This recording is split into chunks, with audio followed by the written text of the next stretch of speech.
ವಚನದಲ್ಲಿ ನಮಗಾದ ಅವಮಾನಕ್ಕೆ ಬದಲಾಗಿ 2 ಮಾನವನ್ನ ಕೊಡ್ತಾರೆ. ಸಿಗ್ಗಕ್ಕೆ ಪ್ರತಿಫಲಂಗ, ನಾಚಿಕೆ ಪಟ್ಟದ್ದಕ್ಕೆ ಪ್ರತಿಯಾಗಿ ಅವರ ಸ್ವಾಸ್ಥ್ಯದಲ್ಲಿ, ಆಸ್ತಿಯಲ್ಲಿ 4 ಮೊಟ್ಟ ಮೊದಲನೇದಾಗಿ ನಾವು ಅವಮಾನಕ್ಕೆ ಬದಲಾಗಿ ನಾವು ಮಾನವನ್ನ ಹೊಂದಬೇಕಾದ್ರೆ ನಾವೇನ್ ಮಾಡ್ಬೇಕು? ಗಿಲ್ಗಾಲನ್ನ ಬಿಟ್ಟು ಹೊರ ಬರಬೇಕು. ಗಿಲ್ಗಾಲ್ ಅಂದ್ರೆ ಲೋಕಕ ಕಾರ್ಯಗಳನ್ನ ಬಿಟ್ಟು ನಾವು ಹೊರಗಡೆ ಬರಬೇಕು. 2ನೇದಾಗಿ ఆ బావిಯಿಂದ భవనಕ್ಕೆ అంటే బావిలో నుండి భవనానికి రావాలంటే నా ప్రశ్నోదట ఒక స్వాస్థ్యము, విశేషమైన ఒక ఆస్తి మనకి ఎక్కడంటే పరలోకం. ఈ మూడోది మనం చూసుకుందాం. మూడోది కూడా 2ನೇ ಅರಸುಗಳು 2ನೇ ಅಧ್ಯಾಯ 4ನೇ ವಚನ. ಏನನ್ನ ಬಿಟ್ಟು ಬರಬೇಕೆಂಬುದಾಗಿ ನಾವು ನೋಡೋಣ. ಓದಿ.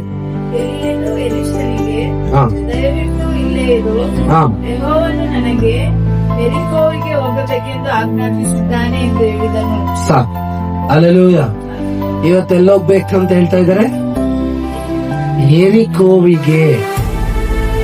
ಅಲ್ಲೆಲೂಯ. ಎರಿಕೋವಿಗೆ ಹೋಗ್ಬೇಕೆಂಬುದಾಗಿ ಹೇಳ್ತಾ ಇದ್ದಾರೆ. ಈ ಎರಿಕೋ ಎಲ್ಲಿದೆ? ಎರಿಕೋ ಅಂದ್ರೆ ಏನು? ಪ್ರತಿ ನನ್ನ ಸಹೋದರ ಸಹೋದರಿ, ಮೊಟ್ಟ ಮೊದಲನೇದ ಗಿಲ್ಗಾಲು, ಆಮೇಲೆ ಬೇತೇಲು, ಆಮೇಲೆ ಎರಿಕೋ. 3 ಇದೆಯಲ್ಲೇ. ನೆಕ್ಸ್ಟ್ ವೀಕ್ ನಿಮಗೆ ಕ್ಲಿಯರ್ ಆಗಿ ನಿಮಗೆ ಗೊತ್ತಾಗುತ್ತೆ. ಇವತ್ತು 23 ತಾನೆ. ನೆಕ್ಸ್ಟ್ ವೀಕ್ 30ನೇ ತಾರೀಕು ಲಾಸ್ಟ್ ಆಗಿ ಎಲ್ಲಿಗೆ ಹೋಗ್ಬೇಕೆಂಬುದಾಗಿ ನಿಮಗೆ ಪರಿಶುದ್ಧ ಆತ್ಮದೇವರು ಹೇಳ್ತಾರೆ. ಇವತ್ತು ಎರಿಕೋಗೆ ಹೋಗ್ಬೇಕೆಂಬುದಾಗಿ ಹೇಳ್ತಾ ಇದ್ದಾರೆ. ಯಾರಿಗಾದ್ರೂ ಗೊತ್ತಾ? ನನ್ನ ಬಿಡದೆ ಯಾಕೆ ಗಟ್ಟಿಯಾಗಿ ಅಂಟುಕೊಂಡಿದ್ದಾನೆ? ಹಲ್ಲೆಲೂಯಾ. ಹೊಸ ಒಡಂಬಡಿಕೆಯಲ್ಲಿ ಪ್ರೀತಿಯ ನನ್ನ ಸಹೋದರ ಸಹೋದರಿ, ಎಲ್ಲ ಶಿಷ್ಯರೆಲ್ಲ ಇರ್ತಾರೆ. ಯೇಸು ಕ್ರಿಸ್ತನು ಇರ್ತಾನೆ. ಎಲ್ಲರೂ ಬಿಟ್ಟು ಹೊರಟೋಗ್ತಿದ್ರೆ ನೀನು ಬಿಟ್ಟು ಹೋಗ್ತೀಯ ಅಂತಂದ್ರೆ ಪೇತ್ರ ಹೇಳ್ತಾರೆ, ಸ್ವಾಮಿ ನಿನ್ನನ್ನ ಬಿಟ್ಟು ನಾನು ಎಲ್ಲಿ ಹೋಗ್ಲಿ? ಹಲ್ಲೆಲೂಯಾ. ನಿನ್ನನ್ನ ಬಿಟ್ಟು ಎಲ್ಲಿಗೆ ಹೋಗ್ಲಿ ನಾನು?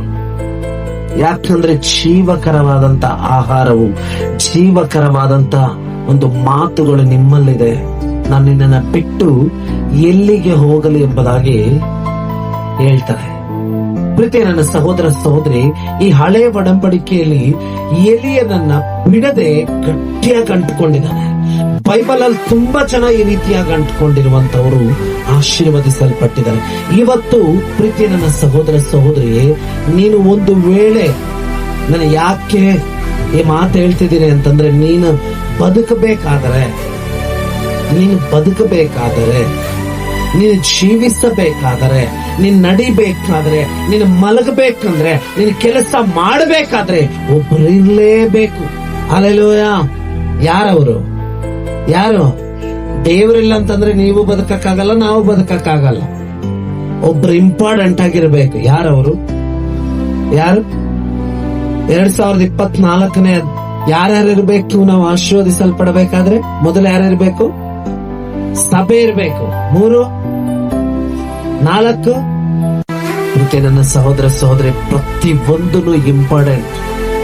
ಇವಾಗ ನೋಡಿ, ಗಿಡ ಬೆಳಿಬೇಕಾದ್ರೆ ಎಲ್ಲಿರ್ಬೇಕು? ಮಾట్లాಡೋಣ.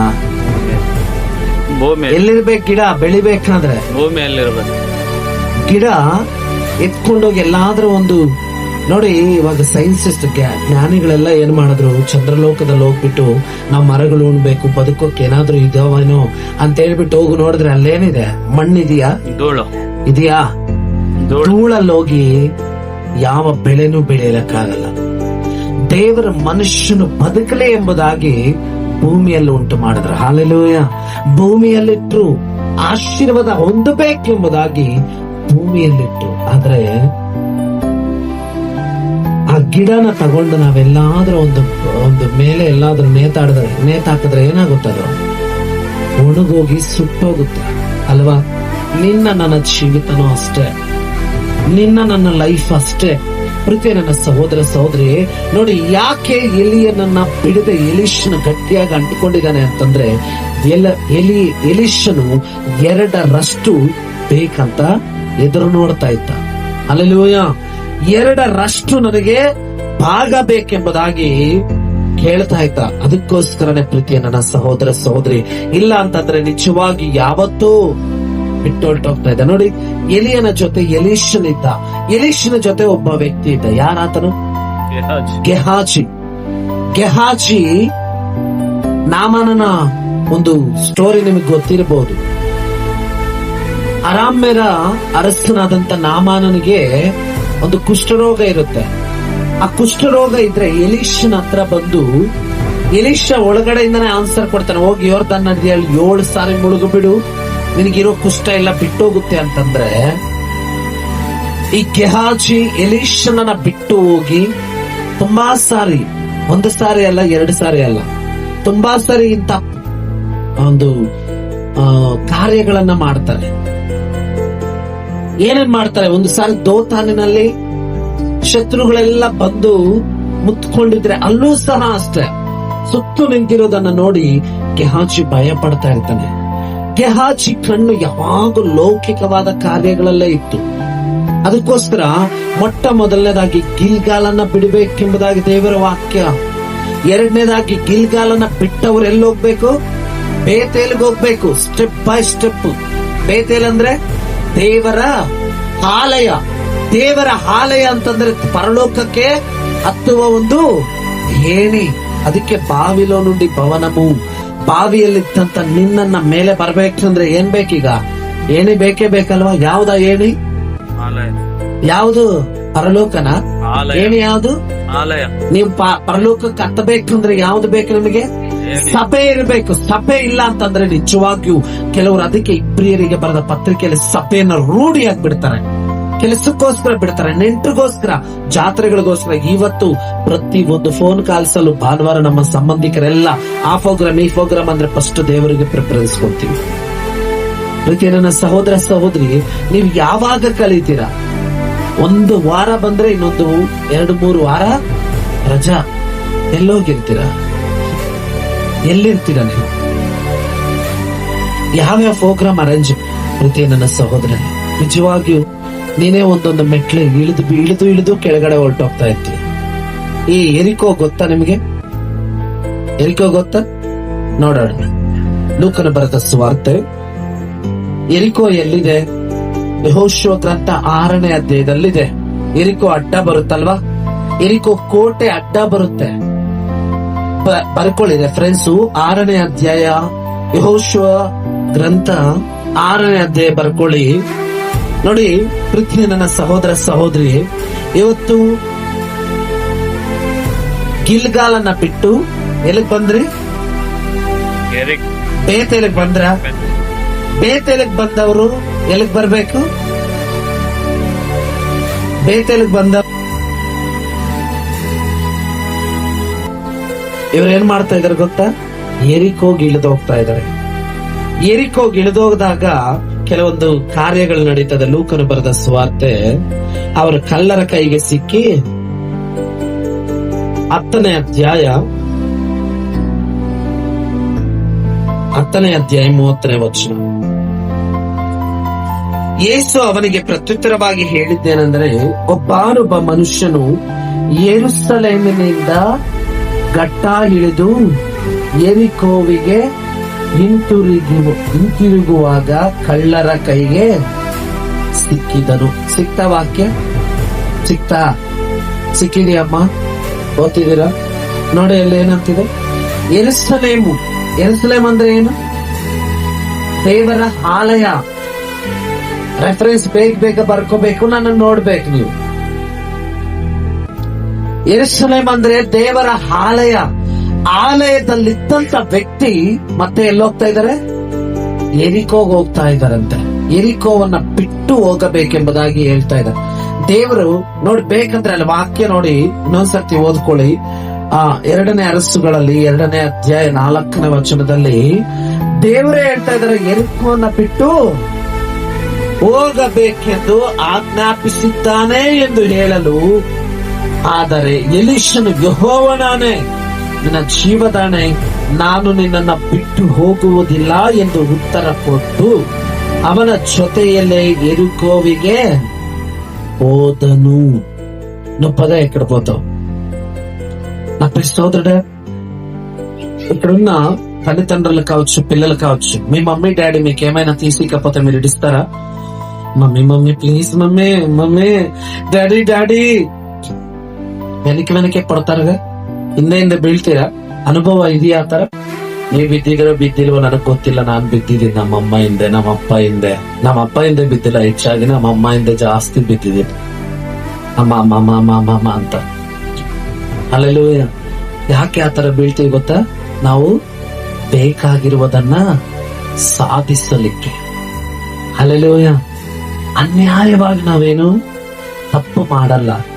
ಮಮ್ಮಿ ಡ್ಯಾಡಿ ಪರ್ಮಿಷನ್ ತಗೊಂಡು, ಮಮ್ಮಿ ಪ್ಲೀಸ್ ಮಮ್ಮಿ ಡ್ರೆಸ್ ಬೇಕು, mummy daddy daddy please daddy shoe ಬೇಕು, daddy daddy please daddy mobile ಬೇಕು ಡ್ಯಾಡಿ, ಅಲ್ವಾ? ಯಾಕೆ ನಾವು ಆತರ ಇದ್ದೇ ಬೀಳ್ತೀವಿ ಗೊತ್ತಾ? ನಮಗ್ ಬೇಕಾಗಿರೋದನ್ನ ಹೊಂದಿಕೊಳ್ಳಲಿಕ್ಕೆ. ಈ ಎಲೀಷನ ಅನುಭವ ಏನು ಗೊತ್ತಾ? 2 ನೀನ್ ನನಗ್ ಕೊಡೋವರೆಗೂ ನಾನು ಬಿಡಲ್ಲ. ಅದು ಸತ್ತಾದ್ರೂ ಸತ್ತೋಗ್ತೀನಿ. ನನ್ನ ಜೀವದಾಣೆ, ಯೆಹೋವನಾಣೆ. ನೋಡಿ ಅಲ್ಲಿ ಹೇಳ್ತಿದ್ರೆ, ಯೆಹೋವನಾಣೆ, ನಾನ್ ನಿನ್ನ ಬಿಡೋದೇ ಇಲ್ಲ. ಇವತ್ತೆಷ್ಟೋ ಜನ ಈಸಿಯಾಗಿ ಬಿಟ್ಟು ಹೋಗ್ತಾರೆ. ಒಂದು ಮಾತಂದ್ರೆ ಸಾಕು. ಯಾರನ್ನಾದ್ರೂ ಒಂದು ಪ್ರೀತಿ, ನನ್ನ ಸಹೋದರ ಸಹೋದರಿ, ನೀವು ತಪ್ಪಿ ಹೋಗ್ಬಾರ್ದು, ನಾಶ ಆಗ್ಬಾರ್ದು ಎಂಬುದಾಗಿ ದೇವರ ಸೇವಕರು ಎಷ್ಟೋ ಕಷ್ಟ ಪಡ್ತಾ ಇರ್ತಾರೆ. ಆದ್ರೆ ಆ ಸೇವಕರಿಗೆ ವ್ಯಾಲ್ಯೂನೇ ಇರಲ್ಲ. ಹಲ್ಲೆಲೂಯಾ. ಆ ಸೇವಕರಿಗೆ ವ್ಯಾಲ್ಯೂ, ರೆಸ್ಪೆಕ್ಟೇ ಕೊಡಲ್ಲ ಕೆಲವರು. ಪ್ರೀತಿ ನನ್ನ ಸಹೋದರ, ಅಂದ್ರೆ ನಿನ್ನ ಒಳಗಡೆ ಅನ್ಕೊಳ್ಳೋ ಮಾತುಗಳೆಲ್ಲ ದೇವರು ಕೇಳ್ತಾ ಇರ್ತಾರೆ. ನಿನ್ ಹೃದಯದಲ್ಲಿ ಯೋಚನೆ ಮಾಡೋದೆಲ್ಲ ದೇವ್ರಿಗೆ ಗೊತ್ತಾ? ನೋಡಿ, ಅದಕ್ಕೆ ಯೆರೂಸಲೇಮಿಂದ ಯೆರಿಕೋಗೆ ಇಳಿದೋಗುವಾಗ ಕಳ್ಳರ ಕೈಗೆ ಸಿಕ್ಕಿ ಅವನ್ನ ಹರಾಜೀವೆ ಮಾಡ್ತಾರಂತೆ. ಹರಾಜೀವೆ ಅಂದ್ರೆ ಈ ಕಡೆ ಸಾಯಕ್ಕೂ ಬಿಡದೆ, ಈ ಕಡೆ ಬದುಕಕ್ಕೂ ಬಿಡದೆ. ಅರ್ಥ ಕೆಲವರು ಅಂತ ಇರ್ತಾರೆ, ಈ ಕಡೆ ಬಾಯಿ, ಈ ಕಡೆ ಜರಿ, ಎಕಡೆ ಪೋಡ್ ಸಾಯಲ್ಲ ಇಟ್ಬಿಟ್ಟು. ನೀನು ಕೇಳಿದ್ರೆ ಮಾತು? ಪ್ರೀತಿ ನನ್ನ ಸಹೋದರ ಸಹೋದರಿ, ಒಂದು ವೇಳೆ ನೀನು ಯೆರಿಕೋವನ್ನ ಬಿಡದೆ ಇದ್ದರೆ, ಯೆರಿಕೋ ಅಂತಂದ್ರೆ ಪ್ರೀತಿಯ ನನ್ನ ಸಹೋದರ ಸಹೋದರಿ, ಯೆರಿಕೋ ಅಲ್ಲೇನಿದೆ? ಪಾಪಗಳು. ಮುಚ್ಚಿಕೊಂಡ್ರೆ, ನಿನ್ನ ಪಾಪಗಳು ಮುಚ್ಚಿಕೊಂಡ್ರೆ ದೇವರು ನಿನ್ನನ್ನು ಆಶೀರ್ವಾದ ಮಾಡಲ್ಲ. ನೀನು ನಿನ್ನ ಪಾಪಗಳು ದೇವರ ಸಮ್ಮುಖದಲ್ಲಿ ಒಪ್ಪಿಕೊಂಡಿಲ್ಲ ಅಂತಂದ್ರೆ, ಯಾರಿಲ್ಲಿ ತಪ್ಪು ಮಾಡದೇ ಇರೋರು? ಎಲ್ಲರೂ ತಪ್ಪು ಮಾಡಿದೀವಿ ಅಲ್ವಾ? ಯೇಸು ಸ್ವಾಮಿ ಒಬ್ಬರೇ, ಯೇಸು ಕ್ರಿಸ್ತನ ಒಬ್ಬರೇ. ಆತನ ಹೇಳ್ತಾನೆ, ನನ್ನಲ್ಲಿ ಯಾರಾದ್ರೂ ತಪ್ಪು ತೋರಿಸುವಂತವ್ರು ಇದೀರಾ ಅಂತ ಚಾಲೆಂಜ್ ಮಾಡ್ತಾರೆ. ಅಂತ ತಂದೆ ಹುಟ್ಟಿರುವಂತ ನಾವು ಬೆಳಗ್ಗೆ ಎದ್ದರೆ ಪಾಪ, ಬಾಯಿ ತೆರೆದರೆ ಪಾಪ, ನಮ್ಮ ಆಲೋಚನೆ ಪಾಪ. ಪಾಪದ ಗೋಡೆ ಇವತ್ತು ಬಿದ್ದೋಗ್ಬೇಕು. ಹಲ್ಲೆಲೂಯಾ. ನಾವು ಆಶೀರ್ವದಿಸಲ್ಪಡಬೇಕಾದ್ರೆ ನಮ್ಮ ಹೃದಯದಲ್ಲಿರುವಂತಹ ಯೆರಿಕೋ ಎಂಬುವಂತ ಕೋಟೆ ಬಿದ್ದೋಗ್ಬೇಕು ಯೇಸುವಿನ ನಾಮದಲ್ಲಿ. ಹಲ್ಲೆಲೂಯಾ. ಯಾರ ಮೇಲಾದ್ರೂ ದ್ವೇಷ ಆಗ್ಲಿ, ನಿನಗೊಬ್ಬರ ಮೇಲೆ ಮಾತ್ರ ದ್ವೇಷ ಇರಬೇಕು. ಯಾರ ಮೇಲೆ? ಸೈತಾನನ ಮೇಲೆ. ಯಾಕಂದ್ರೆ ನಾವು ಪರಲೋಕಕ್ಕೆ ಹೋಗ್ಬಾರ್ದು ಎಂಬುದಾಗಿ ನಮ್ಮನ್ನ ತಡೆಯುವಂತವನೇ ಸೈತಾನನು. ನಾವು ಆಶೀರ್ವದಿಸಲ್ಪಡಬಾರದು ಎಂಬುದಾಗಿ ನಮ್ಮನ್ನ ನರಕಕ್ಕೆ ತಳ್ಳುವಂತವನೇ ಸೈತಾನನು. ನಿಮ್ಮ ಮಕ್ಕಳನ್ನ ಯಾರನ್ನಾದ್ರೂ ಯಾಕೆ ಕೆಟ್ಟವರಾದ್ರೂ ಇರ್ಲಿ ಬಿಡಿ, ನಮ್ಮ ಮಕ್ಕಳಲ್ವಾ ಅಂತೀವಲ್ವಾ? ದೇವರಾತ. ಆದ್ರೆ ಸೈತಾನ್ ಆಗಲ್ಲ. ಹೇಗಾದ್ರೂ ಮಾಡಿ ನೀವು ಪರಲೋಕಕ್ಕೆ ಹೋಗ್ಬಾರ್ದು, ನೀವು ಆಶೀರ್ವದಿಸಲ್ಪಡಬಾರದು, ನೀವು ದೇವರನ್ನ ಕಂಡುಕೋಬಾರದು, ದೇವರ ಆಲಯಕ್ಕೆ ಬರಬಾರದು ಎಂಬುದಾಗಿ ಎಷ್ಟೋ ಪಾಪಗಳು ನಿಮ್ಮ ಕೈಯಲ್ಲಿ ಮಾಡಿಸ್ತಾರೆ. ಇವಾಗ ಯಾರಾದ್ರೂ ಇಂಪಾರ್ಟೆಂಟ್ ಯಾರ್ಯಾರು ಚರ್ಚೆಗೆ ಬಂದಿರುವೋ ಅವರ ಲಿಸ್ಟ್ ಬರ್ಕೊಳ್ಳಿ. ಅವ್ರು ಹೇಳುವಂತ ಲಿಸ್ಟ್ ನೋಡಿ, ನಾಚಿಕೆ ಆಗುತ್ತೆ. ಇವ್ರು ಏನಕ್ಕಾದ್ರೂ ಬಾಪ್ಟಿಸಮ್ ತಗೊಂಡ್ರು, ಇವ್ರು ಏನಕ್ಕಾದ್ರೂ ಚರ್ಚ್ಗೆ ಹೋದ್ರು, ಯಾಕಾದ್ರೂ ಇವ್ರು ದೇವ್ರು ನಂಬ್ಕೊಂಡ್ರು ಅನ್ಸುತ್ತೆ. ದೊಡ್ಡ ಲಿಸ್ಟೇ ಕೊಟ್ಬಿಡ್ತಾರೆ. ಎಷ್ಟು ಕಾರಣಗಳು ಹೇಳ್ತಾರೆ ಜನ. ದೇವರು ಒಂದು ದಿನ ನಾನು ಬೆಳಗ್ಗೆ ಮಾರ್ನಿಂಗ್ ಪ್ರೇಯರ್ ಅಲ್ಲೂ ಸಹ ಹಂಗೆ ಹೇಳ್ದೆ, ಒಂದು ದಿನ ಸೂರ್ಯ ರಜಾ ತಗೊಂಡ್ರೆ ಏನಾಗುತ್ತೆ ಹೇಳು? ಕತ್ಲಾಗುತ್ತೆ. ಒಂದು ದಿನ ನಾನು ಬರಲ್ಲ ಇವತ್ತು ಅಂತ ಸೂರ್ಯ ಒಂದೇ ಒಂದು ದಿನ ರಜಾ ತಗೋಬಿಟ್ರೆ ಏನಾಗುತ್ತೆ ನಿಮ್ಮ ಜೀವಿತ? ನಾವು ಹೇಗೆ ದೇವರ ಪ್ರೀತಿನ ಅಧ್ವಾನವಾಗಿ ಯೋಚನೆ ಮಾಡ್ತಾ ಇದೀವಿ ಹೇಳಿ? ನಾವು ಸೂರ್ಯ ಬೇಕು ಅಂತ ಕೇಳಲ್ಲ, ಗಾಳಿ ಬೇಕು ಅಂತ ಕೇಳಲ್ಲ, ಮಳೆ ಬೇಕು ಅಂತ ಕೇಳಲ್ಲ, ಕೇಳದೇನೆ ಎಲ್ಲ ಕೊಡ್ತಿರುವಂತ ಅಂತ ಪ್ರೀತಿಯ ತಂದೆಯಾದ ದೇವರನ್ನ ಬಿಟ್ಟು ಎಲ್ಲೋಗಿದೀಯಾ ನೀನು? ಯಾವ ನೆಂಟರ ಮನೆಗೆ ಹೋಗಿದೀಯಾ? ಹಲ್ಲೆಲೂಯಾ. ಇದೆಲ್ಲ ದೇವರಿಗೆ ವಿರುದ್ಧವಾದಂತ ಎರಿಕೋ ಕೋಟೆ. ಪ್ರೀತಿ ನನ್ನ ಸಹೋದರ ಸಹೋದರಿ, ದೇವರ ವಾಕ್ಯ ಹೇಳುತ್ತೆ, ಕೀರ್ತನೆಗಳು 155ನೇ ಅಧ್ಯಾಯ ಅನಿಸುತ್ತೆ, ನಮ್ಮ ಪಾಪ ದೇವರಿಗೆ ನಮ್ಮ ಪ್ರಾರ್ಥನೆ ಕೇಳದೆ ನಮ್ಮ ಪಾಪದ ಗೋಡೆ ಅಡ್ಡವಾಗಿರ್ತದಂತೆ. ಹಲ್ಲೆಲೂಯಾ. ನಮ್ಮ ಪಾಪದ ಗೋಡೆ ಅಡ್ಡವಾಗಿರ್ತದಂತೆ. ಇವತ್ತು ಆರಾಧಿಸುವಂತ ನೀನು, ಪ್ರಾರ್ಥಿಸುವಂತ ನೀನು ಈ ರೀತಿಯಾದಂತ ಕೋಟೆ ಕಟ್ಕೊಂಡು ದೇವರಿಗೆ ದೂರ ಆಗ್ತಾ ಇದೆಯಲ್ವಾ? ದೇವರ ಪ್ರೀತಿಗೆ, ದೇವರ ಕನಿಕರಕ್ಕೆ ದೂರ ಆಗ್ತಿದೆಯಲ್ವಾ? ನೀನು ಬರಲ್ಲ, ನಿನ್ನ ಮಕ್ಕಳನ್ನು ಕರ್ಕೊ ಬರಲ್ಲ. ಹಲ್ಲೆಲೂಯಾ. ನಿನ್ನ ಮಕ್ಕಳನ್ನ ಪ್ರೋತ್ಸಾಹ ಮಾಡೋದೇ ಇಲ್ಲ. ಒಂದು ದಿನ ಆದ್ರೂ ಅವ್ರಿಗೆ ಊಟ ಇಕ್ಕದೆ ನೀನು ಇರಕ್ಕಾಗುತ್ತಾ? ಊಟ ಮಾತ್ರ ರೆಡಿ ಮಾಡಿ ಇಕ್ಕಕ್ಕಾಗುತ್ತೆ, ಆದ್ರೆ ಪ್ರಾರ್ಥನೆಗೆ ಒಂದಿನ ಆದ್ರೂ ಸಹ ಕೂರಿಸ್ಕೊಳ್ಳಲ್ಲ. ಒಂದಿನ ಏನಾದ್ರೂ ಕೂರಿಸ್ಕೊಂಡು ನೋಡೋಣ. ಪ್ರಾರ್ಥನೆಗೆ ಒಂದೇ ಒಂದು ದಿನ, ಸೇವೆಗೆ ಹೋಗೋಣ ಬಾ ಅಂತನೂ ನಿಮ್ಮ ಮಕ್ಕಳನ್ನ ಯಾಕೆ? ಪಾಪದ ಗೋಡೆ ಕಟ್ಟಿದೀಯ ನೀನು. ದೇವರ ಮುಂದೆ ಕಳಿಸದೆ ಒಂದು ಗೋಡೆ ಕಟ್ಟಿದೀಯ. ದೇವರ ವಾಕ್ಯ ಕಡೆಯದಾಗ ಹೇಳ್ತದೆ, ಚಿಕ್ಕ ಮಕ್ಕಳನ್ನ ಎಲ್ಲಿ ಬಿಡಬೇಕು? ದೇವರ ಆಲಯಕ್ಕೆ ಬಿಡಬೇಕು. ದೇವರ ಆಲಯಕ್ಕೆ ಬಿಡದೆ ಅಂತವ್ರನ್ನ, ಈಗ ಚಿಕ್ಕ ಮಕ್ಕಳಿಗೆ ಅಡ್ಡಿ ಮಾಡುವವ್ರನ್ನ ಏನ್ ಮಾಡ್ಬೇಕಂತೆ? ಬೀಸೋ ಕಲ್ಲನ್ನ ಸೊಂಟಕ್ಕೆ ಕಟ್ಟಿ ಸಮುದ್ರದಲ್ಲಿ ಹಾಕಬೇಕು. ಯಾಕೆ? ಕಲ್ಲಾಕ್ ಕಟ್ಟೋದು ಹೇಳಿ? ಮೇಲೆ ಬರಬಾರ್ದಂತ, ಇವ್ರು ಎದ್ದೇಳಬಾರದು ಅಂತ. ಎಷ್ಟು ಕೋಪ ನೋಡಿ ದೇವರಿಗೆ. ಹಲ್ಲೆಲೂಯಾ. ದೇವರು ನಿನ್ನನ್ನು ಆಶೀರ್ವಾದ ಮಾಡ್ಬೇಕು ಅಂತ ಎದುರು ನೋಡ್ತಾ ಇದ್ರೆ ನೀನ್ ಅಡ್ಡಿಯಾಗೇ ಗೋಡೆಗಳು ಕಟ್ಕೊಂಡು ನಿಂತ್ಕೊಂಡಿದೀಯ. ನೀನೇ ಒಂಥರ ಎರಿಕೋ ಗೋಡೆ. ನಿಮ್ಮ ಮನೆಗೆ ಎಲ್ಲ ಆಶೀರ್ವಾದ ಬರುತ್ತೆ, ಎಲ್ಲಿ ಮಾಟ ಮಂತ್ರಗಳು ಬಿಟ್ಟು ಹೋಗುತ್ತೆ, ಎಲ್ಲಿ ಬಿಸ್ನೆಸ್ ನಿನ್ನ ಸಮೃದ್ಧಿಯಾಗಿ ಆಶೀರ್ವದಿಸಲ್ಪಡ್ತೀಯ. ನೀನೇ ನಿನ್ನ ಮಕ್ಕಳಿಗೆ ಎರಿಕೋ ಕೋಟೆ, ನೀನೇ ನಿನ್ನ ಕುಟುಂಬಕ್ಕೆ ಶಾಪದ ಕೋಟೆ. ಇವತ್ತ ಕೋಟೆ ಮುರಿದೋಗ್ಬೇಕು ಯೇಸುವಿನ ನಾಮದಲ್ಲಿ. కుత్కోಬೇಕು. యేసువే ఎక్కువ లేకపోతే సంటేసలే పోలేషితో ఇంకా ఒక 2 దినాలు భోజనం చేద్దాం, చూద్దాం. కానీ ప్రేయర్ కూకో, ప్రేయర్ కూర్చో. మీరు ఇక్కడ చర్చిలోనే చూస్తుంటారు నేను పొయ్యి కొట్టే చూస్తుంటారుగా. చిన్న బిడ్డ ఏంజల్ పెద్దమ్మ అయినా కూడా కొడతా అంటాను, తిడతా అంటాను. ఎందుకు? దేవుని విషయంలో పొదునుగా ఉండాలి. పొదునంటే షార్ప్గా, చురుకుగా ఉండాలి. తోడిచ్చేది కాదు, కొనుక్కునేది కాదు. నా ప్రియ సోదరుడా, దేవుని మందిరానికి రానికుండా పండేస్తారు. పనుకో పర్వాలేదని.